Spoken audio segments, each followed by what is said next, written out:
So welcome to your U version 2 podcast with myself, Brendan McCauley, and today we have all the way from Canada, Michelle Stiles. Michelle, would you like to introduce yourself? You bet. Your Canadian accent is right on point. So I'm Michelle. I'm a wellness coach very broadly. I niche it down a little bit closer to functional productivity. And really, that's just a title that I've given myself.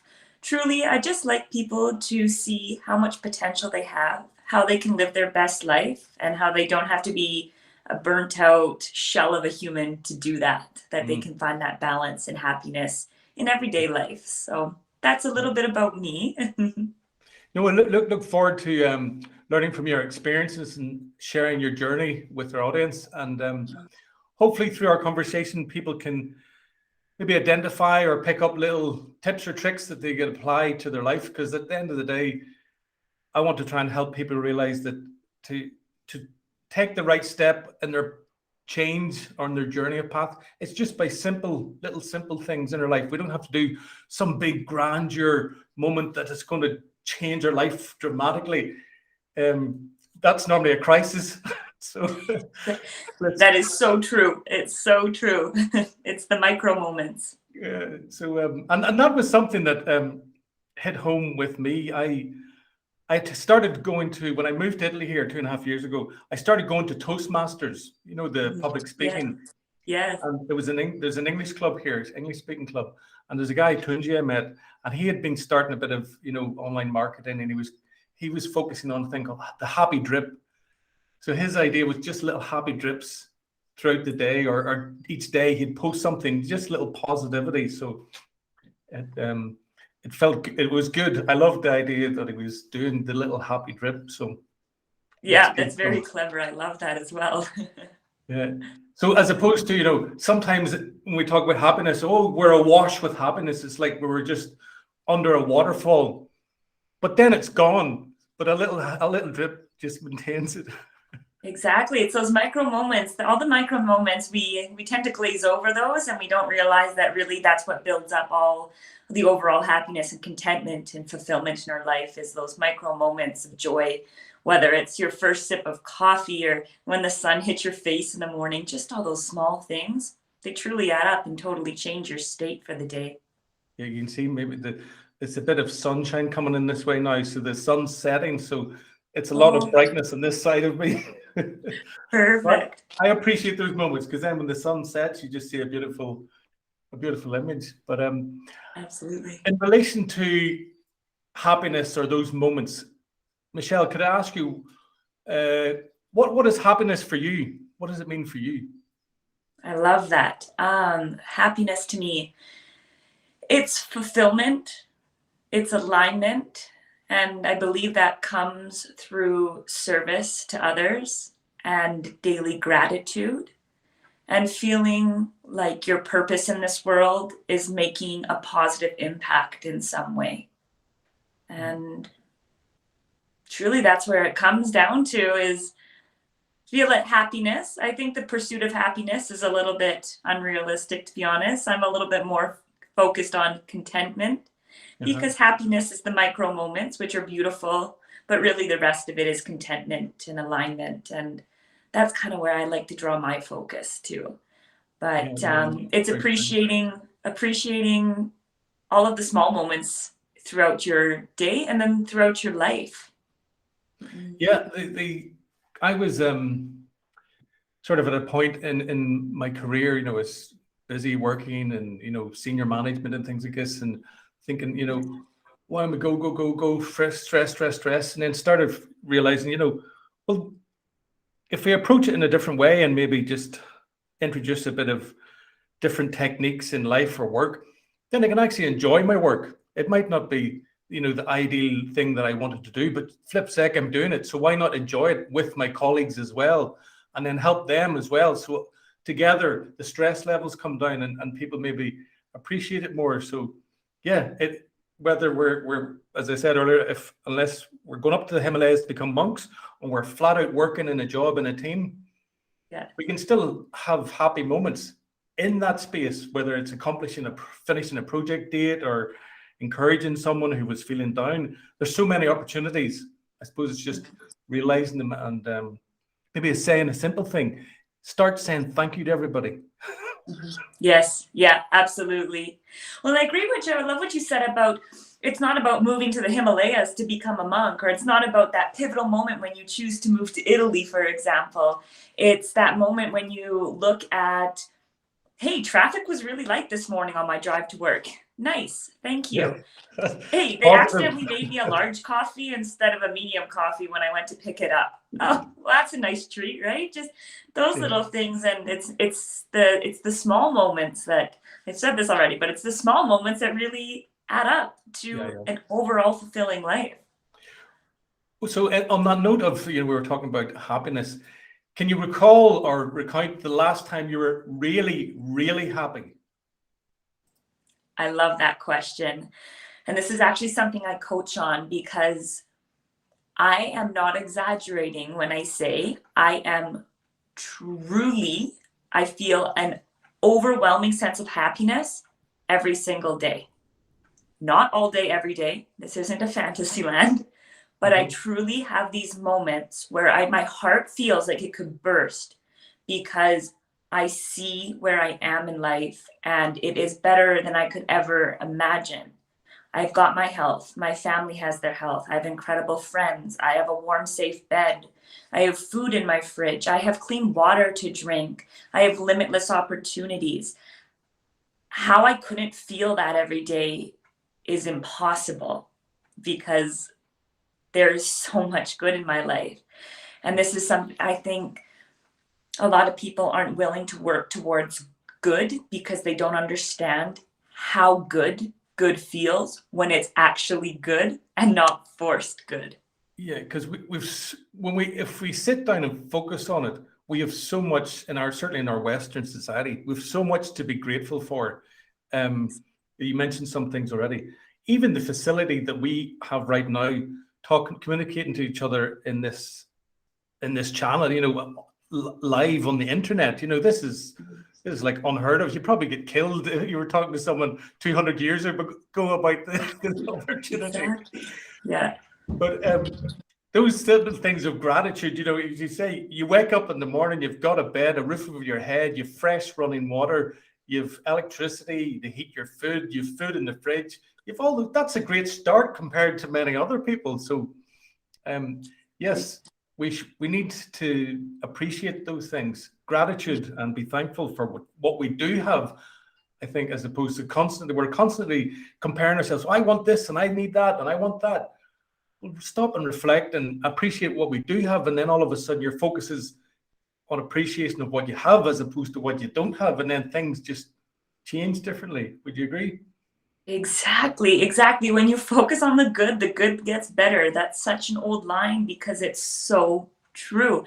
When you see all the good that's around you in the world, more good comes your way. That's just how energy works. That's how people feed off of you. When you're a light to other people, they're a light back to you. And it goes with everything. When you put out gratitude, things come back to you in that same way. So I fully agree with that. Whenever I started, people were saying it or listening or chatting or reading and getting inspired and things. I say, really, is it that work that way? But fortunately, it is that simple. It does work that way.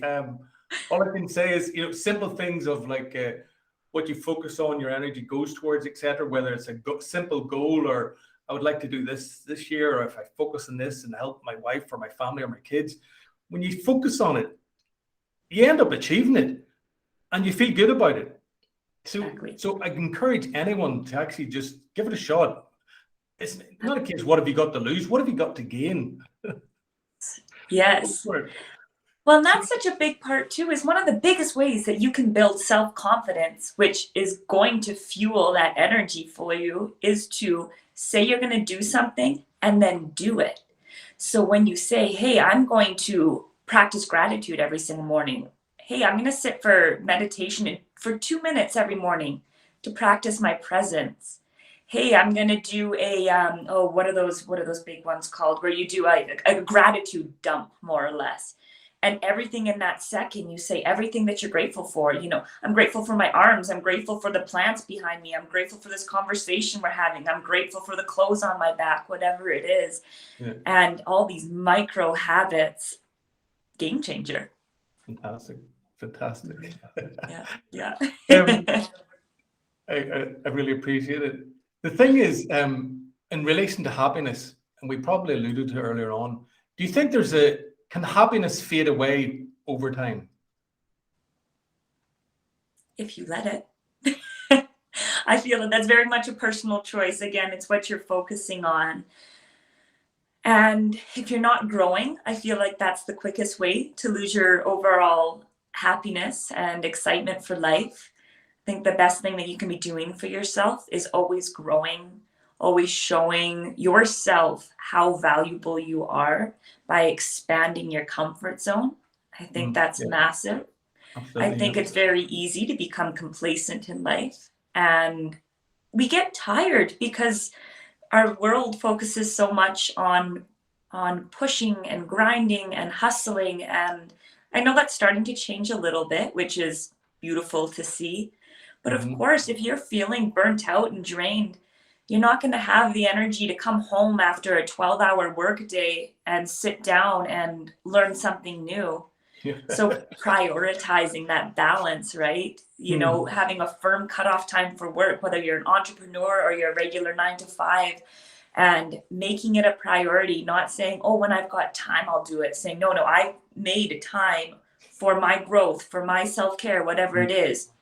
This hour, from 5 till 6 p.m. when I get home from the office, or I wake up an hour early and do that, whatever it is. But you have to claim it, don't you? Yeah, you have to claim time for yourself, because there's so many other things in life that'll happily come along and rob it from you. So we do need to claim our time. Life is so busy, and I wanted to do many things. So I said, well, how am I going to find more time? Because there isn't more time. So, okay, get up early in the morning. Use that time. Start to structure time management, whatever way you want to call it. But stop letting others rob your time and take back some time for yourself. If it means getting up earlier, so what? But at least then it's productive. So it's not easy. Trust me, if you spoke to me 2, 3, 4 years ago, I'd be, what? Get up early to do something extra? What are you talking about? There's a firm no from you, right? but it's changed. I'm doing it now. So, stranger things have happened. There we go. Yeah. When the why behind it is fueling it, it changes the perspective of what time you wake up. Absolutely. And strangely enough, when you do get yourself up, and you have a good morning routine, and you hydrate yourself and you energize and be grateful, you're actually set up for the day. You're in a much better mood and a much better energized space to go and tackle the challenge of the day, because every day is filled with hurdles and challenges and things to overcome. So when you're in that better energized space, for me, I think it's better than being in that low energy where you're dragging yourself out of bed and you're hitting the snooze button for the 4th time and maybe the 5th time, and then you're rushing because you're late. One thing has a knock-on effect, whereas if you rewind, okay, I'm taking control, then you're more in control of your day as it goes, I think. I find it. Fully agree. Morning routine will make or break your day. I am a huge fan of morning routine, and I think it'll totally change the way the rest of your day plays out. Even if your morning routine's only 15-20 minutes, it doesn't have to be this big dramatic thing, but it makes all the difference, that little bit of time for presence. And that's one of the key things that I discovered. It was thinking, okay, morning routine or do this. Oh, and it's like it's a big thing to do. No, it's not. As you say, you can be 5-10 minutes, whatever it is. Just do it, and it doesn't have to take so much of your time. But just by doing it and being diligent at it, it does change. It's a habit. It's introducing a good habit, isn't it? At the end of the day. Exactly. Yeah, absolutely. And then habit stacking. if you really don't want to get up early, you say you're in a really busy stage of your life where you've got kids, and you know what, you're already working on minimum hours of sleep and you're not willing to give that up. That's fine. Habit stack. Put your meditation on while you're in the shower and while you're brushing your teeth. Now you're getting your meditation. Yeah, it's not a traditional meditation where you're sitting with your eyes closed and your pillow and your cushion. That's fine. You're still taking that time to be present, and you're still brushing your teeth and showering, and you're still getting all the sleep you can get. Yeah. Squeeze it all in. Right? There's always solutions if you choose to see them. Yeah. So, Michelle, could I ask you two things? What do you devote your time, energy upon, and money upon now? And what would you like to devote your time, energy, and money upon now, future? Ooh, I love that question. Right now, my time and my money, a lot of it is going to personal development right now. Building my business, my coaching business. I see so much opportunity to serve the world. So that's a huge focus for me right now. A lot of my money goes to personal development right now too. I'm a firm believer that every coach should always have a coach. And I just also feel that there's so many opportunities to grow in going to events and conferences and retreats. So as far as personal development, that kind of covers all of those branches. And then in the future, I will forever be growing my business. It's my passion. It's my baby. Yeah. Now that the world's a little bit more open, back to traveling, I feel like that's a beautiful way to ground yourself and also really stay true to yourself. And I'm actually going to be working towards doing a women's support charity in conjunction with my business as it grows as well too. So that's where part of my money will be going as well. Yeah. Because as you pursue these things, different doors and different opportunities present themselves, which would never present themselves if you sat and done nothing. This is the thing, isn't it? You know, in doing, opportunities do arise, and then you decide what to do. But it's actually in the doing that opportunities arise. I sometimes, whether it's a right or wrong analogy, would use it on my brothers and my younger brother and say, well, imagine you're in a room and there's a door in front of you and the door's not locked, but you're sitting in the room going, oh, I wish my life would change, or how can I escape this problems I'm going through? But you have to actually, take a little bit of action. You pray, oh God, please come and help me. God could be saying, I give you an arm, go and open the door. Right? Go and open the door. No, please help me. Please help me. What? You want someone to come in the door and, just take action, and then doors open, things happen. So that's absolutely. It's so true. The amount of time we spend talking about what's wrong, if we had just taken action in that time, we would be light years ahead of where we are. Right? Yeah, listen, I came to the realization that I need to stop blaming all the circumstances around me and everyone else. And when I realized that and started to focus on myself and change my attitude or my approach, well, then it wasn't everybody else's fault. It was, many things fell away, and I was able to take control of, et cetera, et cetera. So exactly. Let's extreme self-awareness is the biggest gift that you could have. So in this day and age in society, and I suppose for millennia, we've all been challenged in our lives, whether we're wanting to get on with our lives and be happy or avoid problems. But is there things in your life that worry you, Michelle? Of course there's, things that come up. I'm not fearless by any stretch. I definitely challenge all of my fears. The state of the world is obviously disconcerting, to say the least. But I think in relation to that, you need to do what you can do in your corner of the world. And the number one best thing that you can do is make sure that you are acting exactly as the way you wish the others to act. So that's the biggest focus, because if you realistically, you can't fix everything. Yeah. The best you can do is fix what's in your direct vicinity. And that's why you hear, instead of trying to change the world, try to change your community. So I really try to take a realistic approach in that way. I think it's a beautiful goal to be trying to change the world and make it a better place. But at the same time, you've got to be realistic on the impact you can immediately make. So start where it's realistic and then move out. Have that big goal as the bigger picture. But when it comes to worrying about it, worrying is not fixing anything. Yeah. So That's for sure. when you have those unproductive thoughts, which we all do, I don't mean I don't have them, I'm still a human. But when I have them, I really do like to challenge them and think, okay, well, if I'm worrying about it, what is one action step I can take today, right now, to try to rectify it or get at least moving in the right direction? Yeah, absolutely. I like what you're saying there, but there's plenty of problems in the world, but try to do what we can on our doorstep without worrying about what are we going to do for the rest of the world. That's a bigger challenge. So, what is it? Charity starts at home, isn't it? Exactly. So Exactly. to one side worry, one side comfort, solace, relax. What type of things do you like to do to get into that space? For relaxing? Yeah, chilling out, solace, comfort.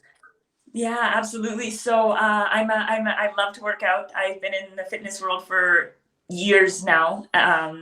So I lift weights. That's a instant relaxation for me. I love hiking. I'm right by the Rocky Mountains here in Canada. So on the weekends, nice. that's where you'll find me on mountain peaks. I'm a big journaler. I journal every single night. I find it makes a huge difference in my sleep when I brain dump it all, and then I can just go to sleep. Meditation, mandatory every morning for me, even if I've only got 5 minutes to meditate. That grounding, that presence really makes a big difference. And then I've got 2 beautiful nieces that are the light of my life, and seeing their little lives, I just feel like it brings me back down to reality, Yeah, absolutely. Wonderful. And if anyone is listening back on this takes a few tips from Michelle's list there, that's can help you on your path, journaling, etc. Thinking back on the day that we've just had. Just to wrap things up, Michelle, I would happily continue to talk, and we could catch up another time. Absolutely. It'd be fantastic because you have so much to share and give. Quick final question. What are you grateful for today? I'm grateful that I woke up with my health this morning. Because when you don't have your health, you realize how invaluable everything else is. Our world falls apart. Right? Like, even if you have a cold, you're like, oh God, I wish I could breathe properly today. Have you ever heard of the man flu? Yes. That's the worst ever. That one is the worst. Yeah, your health is your wealth. As long as you never catch the man flu. So where can people find out more about Michelle Stiles? I love that. So I'm at Stiles Coaching on Instagram. I've actually just started building my TikTok, but that's a brand new one, so there's not much going on there yet. The biggest one is Instagram, and I would love to see you over there. I post lots of daily tips and inspiration and all of that, so I would love to chat with you guys there. No, that's fantastic. Michelle, I really appreciate you and appreciate your time, and I look forward to seeing more of your inspirational posts online. So from me, Ben McCauley in Italy, it's ciao for now. Cheers. Thank you so much. That was great. Talk to you soon. No problem. Bye-bye.